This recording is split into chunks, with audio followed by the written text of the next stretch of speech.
Barchangizga assalomu alaykum. Siz YouTube olamida Doktor Rus kanalini tomosha qilmoqdasiz. Sizlar bilan sizlarning shifokorlar Muhammad. Kanalimizga xush kelibsiz. Har qancha azizlar kim like, podpiska va podдержка qilayotgan bo'lsa, sizlarga kattakon rahmat.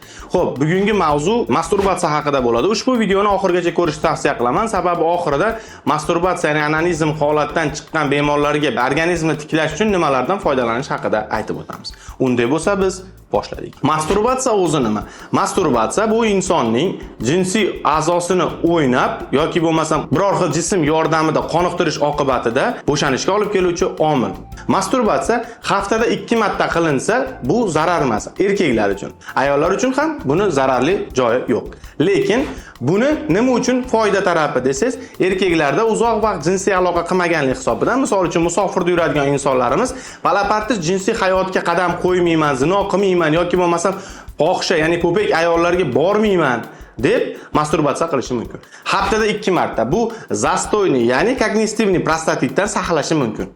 Endi haftada 3 marta va undan ziyod bo'lgan masturbatsiya quyidagi zararlar keltirib chiqarishi mumkin. Birinchisi, ushbu masturbatsiyaga bog'lanish. Ikkinchisi, jinsiy xohish bo'lmasligi. Uchinchisi, insonda organizmda ko'p masturbatsiya qilish oqibatida testosteron va gidrotestosteron sintezi pasayishi yoki uni buzilishi. Undan tashqari onanizm kasalligi kelib chiqish, ya'ni ozib ketish, ruhiy zo'riqish yoki shu masturbatsiyani narkotik vositasiga o'xshab doimiy xohishda bo'lish. Beshinchisi, ayollarga qiziqishi pasayishi yoki bo'lmasam yangi uylanadigan yoshlarimiz chimildiqqa kirganda ayolidan qoniqmasligi yoki qizlik pardasini ola olmasligi. Bu dahshatda. Men bir o'ylab ko'ringlar, shu oddiy o'zini o'zi biror jism bilan yoki qo'l bilan qondirish oqibatida keyinchalik nimalarga olib keladi. Undan tashqari masturbatsiya o'ziga juda qattiq o'rgatish xususiyatiga egasizlar. Ya'ni siz qancha ko'p qilsangiz masturbatsiya shuncha ko'p o'rganish bo'laveradi. Nima uchun degan savol bo'ladi. Siz masturbatsiya qilib va bo'shanayotgan vaqtingizda organizmingizda endorfin moddasi, ya'ni xursandchilik moddasi sintez bo'ladi. Qanchadir juda oz vaqtga. Undan tashqari sevgi, muhabbat gormoni. Bu oksitotsin. Undan tashqari dopamin, xursandchilik gormoni, boshqa yaxshi gormonlar ko'tariladi. Aytgancha, bo'shanganingizdan keyin prolaktin oshishini hisobiga inson bo'shashib, yaxshi dam olishi mumkin. Undan tashqari masturbatsiyani boyaga aytgandek prostata bezi va prostatit kasalligidan saqlaydi. Agar bu haftada 2 martadan oshmasa. 2 martadan oshsa, bu odat tusiga kirib qolishi mumkin. Endi shu orada biz qayerdan bilamiz masturbatsiyaga bog'langan yoki bog'lanmaganligimizni desak, quyidagi javoblarga diqqat bilan qulog'ingizni tuting. Birinchisi, siz doimiy masturbatsiya urasiz.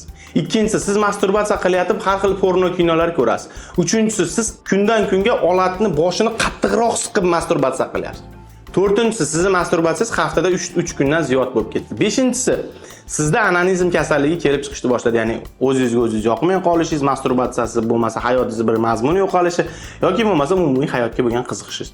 Agar uylangan bo'lsangiz, endi masturbatsiya qilib yurib keyin yana ayol kishi bilan qo'shilsangiz, ayol kishining qini olatni qo'lingizni ushlaganchalik qattiq ushlab bermaydi azizlar. Ya'ni siz qattiq ish qilashingiz kundan kunga. Va siz aytishingiz mumkin, men tualetga kirayoq, dushga kirayoq yoki biror joyda masturbatsiya qilsam, juda maza qilib zo'r bo'shanyapman, lekin ayolim bilan qo'shilsam darrov so'lib qolyapti. Qindi ichi unaqa sizni qo'lingizchalik ushlagan qattiqligida effekt bermaydi. Shuning uchun siz ayol kishi bilan qo'shila olmay qiylanishingiz mumkin. Undan ham yomoni, bu ruhiyatingizga keyinchalik ta'sir qiladi va gormonlar funksiyasi buzilishiga olib keladi.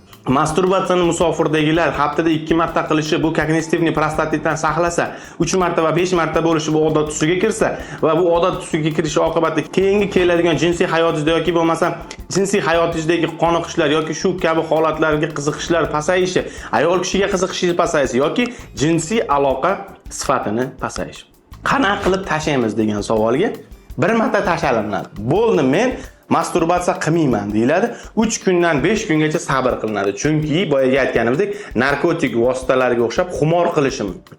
Ya'ni siz boyaga ma'lum bir qisqa vaqt ichida oksitotsin, endorfin, dopamin, serotonin yoki shu kabi xursandchilik, omad va sevgi, muhabbat gormonlarini bir qator oshirib berdingiz. Bu gormonlarni yana qanday olsa bo'ladi? Jismoniy va sport mashqlari olib komandani yutsangiz, misol uchun futbol, voleybol, basketbol yoki bo'lmasam hozirgi zamonaviy tilda aytganda internet tarmog'i orqali o'ynaladigan o'yinlar. Biror xil o'yinda yoki bo'lmasam musobaqada deb gapiraylik, ha? Musobaqada siz raqib jamoani yutsangiz ham xuddi shunaqa endorfin, dopamin, oksitotsin va hokazo gormonlar organizmda sintez bo'ladi va siz tinchlanganingizda ular ham sizga qo'shilib tinchlanadi. Lekin bularni olish uchun mehnat talab qiladi-da. Siz osonroq yo'lini qidirasiz Skype'da. Ya'ni kirib, darrov tezda hal bo'ladi. Keyinchalik bu juda ko'p masturbatsiya qilish oqibatida erektil disfunksiya chaqirishi mumkin. Ya'ni olat yo turmay qoladi yoki yaxshi turmaydi yoki Xudo ko'rsatmasin, ayol kishini qondira olmaysiz. Shuning uchun har qanaqa holatda sog'lig'ingizga befarq bo'lmay, masturbatsiyani bir marta tashladingizmi, bo'ldi, bas. Qilmaysiz. Sabr qilasiz. Uni lomkasiga, boshqasiga nima qilish mumkin tashlash uchun? Jismoniy tarbiya, toza havoda aylanish, kitob mutolaa qilish, roza tutish yoki bo'lmasam shu fikringiz buzilayotganda biror xil yumush yoki vazifa bilan o'zingizni chalg'itish. Misol uchun uyingizni yig'ishtirsangiz bo'ladi. Yashab turgan uyingiz yoki kvartirangiz yoki bo'lmasam mashina. Yoki bo'lmasam changlarni artsangiz bo'ladi. Men misol uchun aytyapman. Meni hozir negativlar boshlaydi. Albatta o'zingizni boshqa mashg'ulot bilan chalg'iting va siz Xudo xolasa ushbu darddan yoki bo'lmasam illatdan qutulasiz. Sizlar bilan sizlarning shifokorlar Muhammad bo'ldi. Yana doktoringizda ko'rishguncha xayr, sog' va salomat bo'ling azizlar.